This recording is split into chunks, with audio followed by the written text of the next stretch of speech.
Hello viewers, I doctor SBK Lal welcome you all in this YouTube channel. इस YouTube channel में आपका बहुत बहुत स्वागत है। यह video mineral and energy resources को लेकर के है। मिनरल क्या होता है? तो हर एक जो रॉक होता है उसमें जो क्रिस्टल होता है नेचुरल अकरिंग केमिकल का, वही मिनरल कहलाता है। All rock contain crystal of naturally occurring chemicals called minerals. तो इस वीडियो में हम जानेंगे मिनरल और एनर्जी रिसोर्सेज के बारे में। तो सबसे पहले हम समझते हैं मिनरल रिसोर्सेज को। तो mineral resources are naturally occurring substance found in earth crust that are useful to human. They are broadly classified into metallic minerals और नॉन मेटेलिक मिनरल्स, उसके बाद मिनरल फ्यूल्स।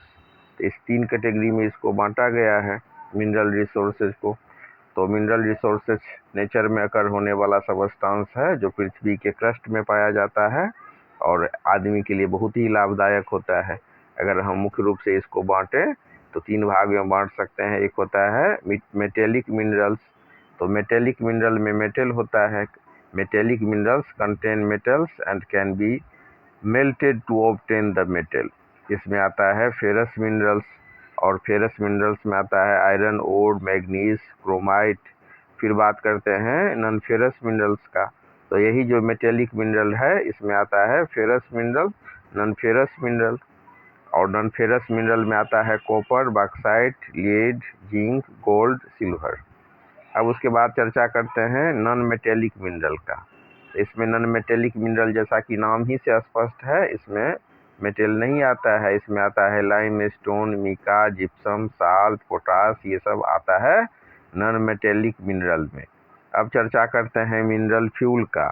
तो फ्यूल का अर्थ होता है ईंधन। तो ये मिनरल फ्यूल में क्या सब आता है? ये एनर्जी प्रोडक्शन के काम में आता है और इसके अंतर्गत आता है कोल, पेट्रोलियम, नेचुरल गैस और uranium.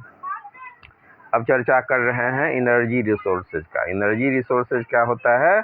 Energy resources are sources from which energy obtained for power, heating, transport and industry. तो इंडस्ट्री, ट्रांसपोर्ट, पावर, हीटिंग, इसके लिए जो हम ऊर्जा प्राप्त होती है वो एनर्जी रिसोर्सेज से ही प्राप्त होती है। अब चर्चा कर रहे हैं इसके टाइप्स का। तो एक इसमें आता है कन्वेंशनल एनर्जी रिसोर्सेज और नॉन कन्वेंशनल एनर्जी रिसोर्सेज। तो कन्वेंशनल एनर्जी रिसोर्सेज क्या होता है? ये ट्रेडिशनल रिसोर्स होता है जो लॉन्ग टाइम से जिसका हम यूज करते आ रहे हैं। एक होता है नॉन रिन्यूएबल। तो नॉन रिन्यूएबल जो होता है इसमें this can be exhausted coal, petroleum, natural gas, nuclear energy. एक होता है रिन्यूएबल।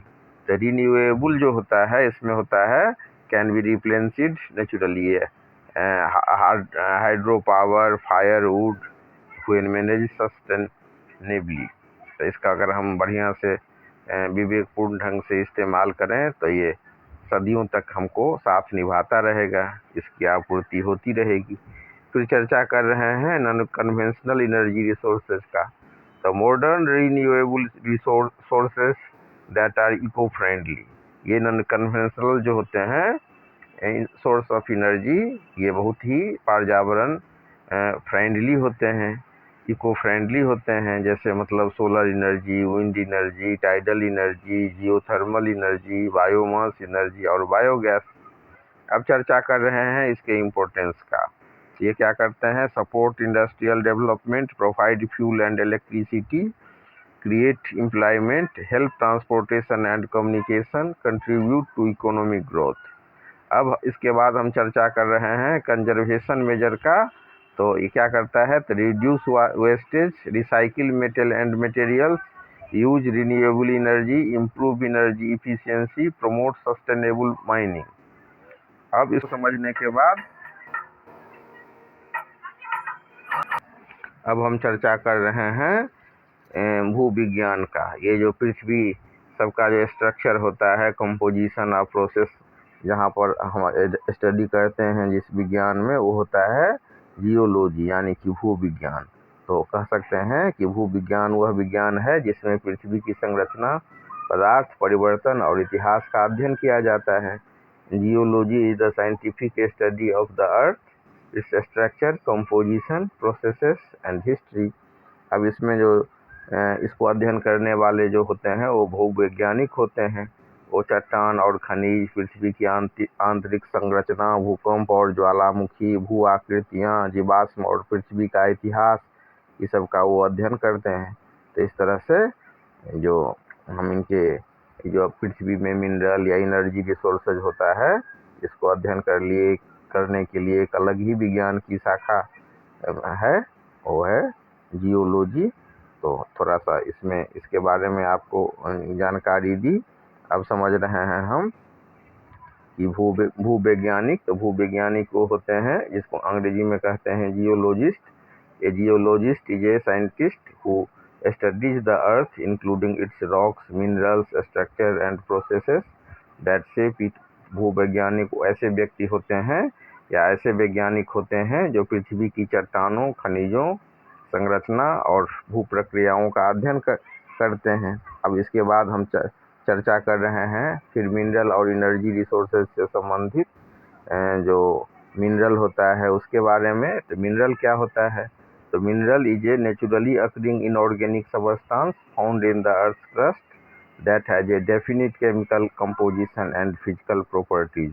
खनिज वह प्राकृतिक अकार्बनिक पदार्थ है जो पृथ्वी की परत में पाया जाता है और जिसकी निश्चित रासायनिक संरचना होती है। यहाँ पर परत का मतलब हो गया भूपर्पट्टी। तो इसके बाद इसका कैरेक्टरिस्टिक क्या होता है उसको समझते हैं। तो ये नेचुरल अकरेंस होता है, नेचर में बनते हैं, मानव के द्वारा नहीं। और इनऑर्गेनिक होते हैं, जीवित चीज़ों से नहीं बनते हैं। इनका डेफिनिट कंपोजिशन होता है, मतलब इनकी जो रासायनिक संरचना होती है वो निश्चित होते हैं और अधिकतर ठोस फॉर्म में होता है। क्रिस्टल स्ट्रक्चर इनका होता है। अब हम एग्जाम्पल की बात करें तो इसमें आता है iron ore, copper, bauxite, gold, silver, limestone, mica, तो ये सब मिनरल में आता है। और टाइप्स ऑफ मिनरल्स की बात करें तो एक होता है मेटेलिक मिनरल, जैसे कि मतलब इसमें मेटल होता है, आयरन, कॉपर, गोल्ड, ये सब जो मेटल है मेटेलिक मिनरल में आता है। और नॉन मेटेलिक मिनरल की बात करें इसमें आता है जिसमें जो मेटल नहीं है वो सब इसमें आता है, जैसे लाइमस्टोन, मिका, जिप्सम। और फ्यूल मिनरल की बात करें इसमें आता है कोल, पेट्रोलियम, नेचुरल गैस। तो minerals are natural substances from the earth that are used to make metals, build industries and produce energy. तो इस तरह से हम इसको समझ सकते हैं। अब कोई भी जो देश है अपने मिनरल और एनर्जी रिसोर्सेज का कितना ज़्यादा यूज करता है उस पर उसका जो इकोनॉमिकल फाउंडेशन है वो निर्भर करता है। Mineral and energy resources provide the foundation for economic and industrial development. उसके बाद हम देखते हैं कि जितना रॉक है नेचुरली जो अकरिंग होता है, all rocks contain crystals of naturally occurring chemicals called minerals. तो इस तरह से हम इसको समझे। और फिर इसमें जो कंपाउंड सब आता है, ए मिनरल में be made of a single element, एक सिंगल एलिमेंट का भी बना हो सकता है और combination of more than one element का भी हो सकता है। जब combination of more than one element होगा तो कंपाउंड होगा। इस तरह से हम इसको समझ सकते हैं। अब इसके बाद आप बताइए कि आपको ये वीडियो कैसा लगा, और चैनल पर अगर नए हैं तो चैनल को सब्सक्राइब कर लें ताकि इसी तरह का ज्ञानप्रद वीडियो हम आप तक पहुंचाते रहें। तो वीडियो को देखने के लिए बहुत। अब वीडियो के लास्ट में हम एक दो पॉइंट सबका चर्चा कर रहे हैं, ये बहुत इम्पोर्टेंट पॉइंट है। ये है कंपाउंड। कंपाउंड को हम हिंदी में कहते हैं यौगिक। तो कंपाउंड क्या होता है? कंपाउंड वह शुद्ध पदार्थ होता है जो दो या दो से अधिक तत्वों के रासायनिक संयोजन से बनता है। इसमें तत्व एक निश्चित अनुपात में जुड़े होते हैं। इसे केवल रासायनिक विधियों के द्वारा ही अलग किया जा सकता है। ए compound is a substance formed when two or more elements are chemically combined in a fixed proportion।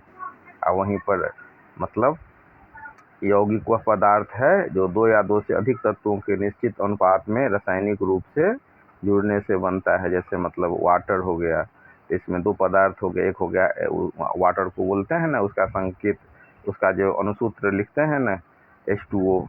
तो वाटर यानी कि H2O, तो उसमें क्या होता है दो भाग हाइड्रोजन और एक भाग ऑक्सीजन। तो हाइड्रोजन और ऑक्सीजन के मिलने से बनता है। उसी तरह से जो कॉमन साल्ट होता है उसको उसके लिए जो केमिकल फार्मूला होता है NaCl, उसमें सोडियम और क्लोरीन रहता है, यानी कि NaCl। इसी तरह से कार्बन डाइऑक्साइड कार्बन और ऑक्सीजन से बनता है। उसी तरह अमोनिया को लिखते हैं NH3, तो नाइट्रोजन और हाइड्रोजन के मिलने से बनता है। और अगर हम प्रॉपर्टीज की बात करें तो इसमें फिक्स्ड कंपोजिशन होता है, निश्चित अनुपात होता है। और इसमें जो पदार्थ की एक नई प्रॉपर्टी आ जाती है, जैसे हाइड्रोजन ज्वलनशील है, ऑक्सीजन जलाने में मदद करता है, लेकिन अगर पानी किसी चीज़ पर जलती हुई लकड़ी पर डाल दें तो क्या करता है, उसको मिझा देता है। तो इसमें नया गुण आ जाता है एलिमेंट से, जो गुण एलिमेंट का नहीं होता है, उससे अलग तरह का गुण। और रासायनिक विधि से ये अलग होते हैं, शुद्ध पदार्थ रहता है, एक नया पदार्थ बनता है।